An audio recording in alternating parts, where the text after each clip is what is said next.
Canada is making big changes to its domestic defense industry. We want partnership, we want development, we want to be part of the supply chains, and we are very confident in our ability to grow our defense capabilities. Over the next 10 years, Ottawa is aiming to strengthen Canada's sovereignty, security, and autonomy by investing more than $6 billion into domestic defense production. But after decades of underfunding, how quickly can we catch up? For a closer look, we're joined this morning by retired General Andrew Leslie, former Chief Government Whip. Good morning, and welcome to your morning. Good morning. So we first heard about Ottawa's financial plan for this strategy late last year, but we now have a title and a bit of an outline. If I was handing you this money, where would you like to see it put? Well, first and foremost, I'm actually quite impressed with the document that was produced. And I think the Prime Minister did a great job in acknowledging that we have a problem. And the problem is that Canada, for a couple of decades now, hasn't spent enough on defense. And they've come to rely too heavily on our neighbor to defend us should things get awkward and sticky internationally. Well, here we are. And the urgency of the circumstances tell us that we better start spending money a lot faster than we ever have. Where do we spend it? Well, the Navy, they've already announced they've sort of down-selected 2 different prototypes for the submarine competition. The warships are on track, but they're going to take years to produce. The Air Force is more or less well launched in terms of the transport aircraft, of new helicopters, new high-altitude drones. The fighter issue still has to be resolved. And the main sort of organization that doesn't yet have identified funding in a project list that's been approved is the Army. Surrounding all of that, we've got to do more to defend the Arctic with both people and equipment. Drones should be everywhere, but I don't see swarms of them being produced for the Canadian forces. So there's a whole bunch of detail that's missing that's got to be sorted out. The Prime Minister did say that over the next 10 years, we're going to give 70% of these defense contracts to Canadian firms.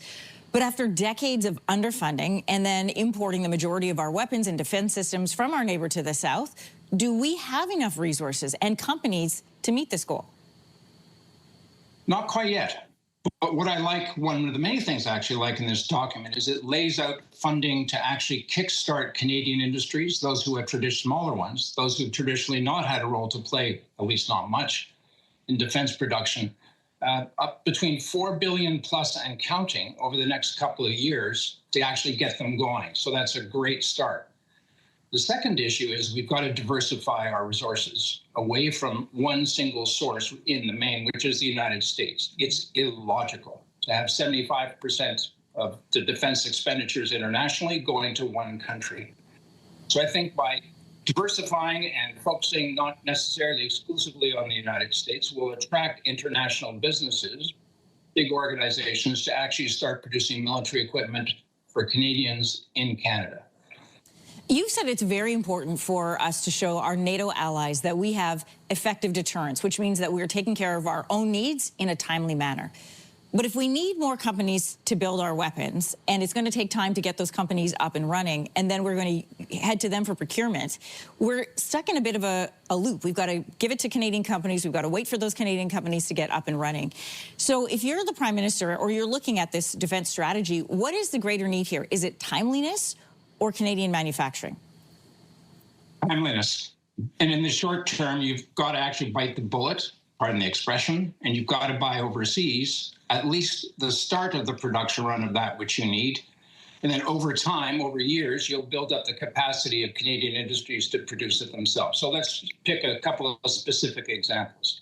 Focusing on the Army, because the Army right now is the organization that is dramatically underfunded. So they start with heavy artillery. They need about 100 of the big systems. Well, the first 15 or 20 come from whoever wins the international competition, and we make sure that organization builds the rest of them here in Canada, or the vast majority of components which can be quickly built in Canada. New armored vehicles, new drones, new target acquisition systems, and air defense capability to protect our troops from threats from the air, new tanks, and the list goes on.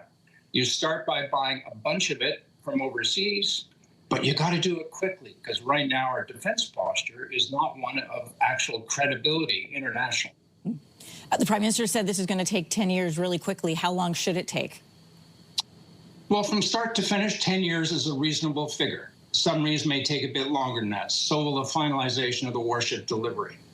But in terms of the other capabilities that are so desperately needed, what we have to start seeing is action now. Let's not forget at the height of the Afghan war, I and many others saw three prime ministers, Prime Ministers Chrétien, Martin, and Prime Minister Harper deliver tanks, air defense systems, command and control architecture, mine-protected vehicles, new equipment for the troops in terms of personal protection, and the list goes on, and they did that within months. So if we could do it then, we can do it now. What we need are the details, and by the way, you've got to wrap your hands around the throat of the bureaucracy and make sure they produce, because they've been trained for about 20 years not to move quickly on defense issues. That has changed.